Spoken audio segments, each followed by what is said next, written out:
రోమపత్రిక 12వ అధ్యాయం 10వ వచనం. సహోదర ప్రేమ విషయంలో ఒకని యందొకడు అనురాగము గలవాళ్ళై ఉండాలి అని, ఘనత విషయంలో ఒకరికంటే ఒకరు ఎక్కువగా ఎంచుకోవాలి అని వ్రాయబడి ఉంది.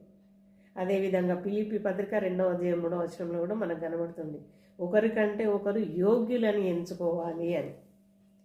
మరి మనం ఎంత మటుకు ఈ వాక్య భాగాలను నెరవేరుస్తున్నాము అనేది మనం ఆలోచించుకోవాలి. దేవుని బిడ్డలారా, మన ఆత్మీయుల పట్ల, మన గురువుల పట్ల, మనకంటే పెద్దవారి పట్ల,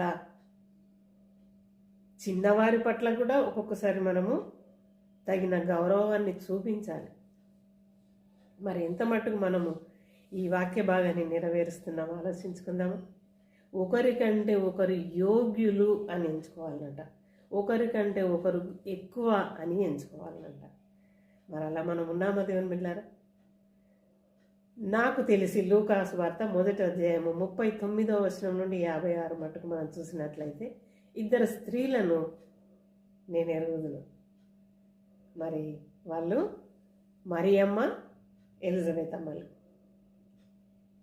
దేవుని బిడ్డలారా, మరియమ్మ, నేను లోకరక్షకునికి తల్లిని కాబోతున్నాను, నాకేం అవసరం ఎలిజబెత్ అమ్మ దగ్గరికి వెళ్ళడానికి అని తలంచలేదు.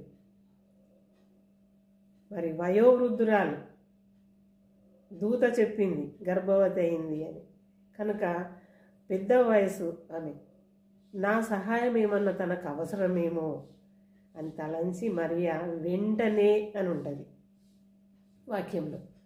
మరి దూత తెలియపరిచిన వెంటనే ఎలిజబెత్ అమ్మకు ఎంతో కొంత తన వంతుగా సహాయం చేయడానికి వెళ్ళింది. దేవుని బిడ్డలారా, వెళ్ళడము, మరి ఎలిజబెత్ అమ్మకు నమస్కరించడం, ఆ సందర్భం అంతా మీకు తెలుసు. ఒకరినొకరు అక్కడ ఎంత వాళ్ళు ఒకరినొకరు ఎక్కువగా ఆలోచించుకున్నట్టు మనం చూస్తాం. నా ప్రభువు తల్లి నా యొద్దకు వచ్చుట నాకు ఎలాగూ ప్రాప్తించాను. ఎంతో పెద్దది మరియమ్మ కంటే ఎలిజబెత్ అమ్మ, కానీ తనకంటే చాలా చిన్నదైనప్పటికీ ఒక రక్షకునికి జన్మనిస్తుంది కాబట్టి ఆమెను గౌరవించి మరి అక్కడ తనను సన్మానించినట్టు మనం చూస్తాం. దేవుని బిడ్డలారా, ఇలా ఆత్మీయులుగా లేక దేవుని బిడ్డలుగా, క్రీస్తును ధరించిన వారిగా ఒకరినొకరు సన్మానించుకోవడం, ఒకరినొకరు యోగ్యులను ఎంచుకోవడం క్రైస్తవులంగా మనకి ఎంతో అవసరం. మరి అలాంటి నడవడిలో మనం ఉందామా ఆలోచించుకుందాం దేవుని బిడ్డలారా.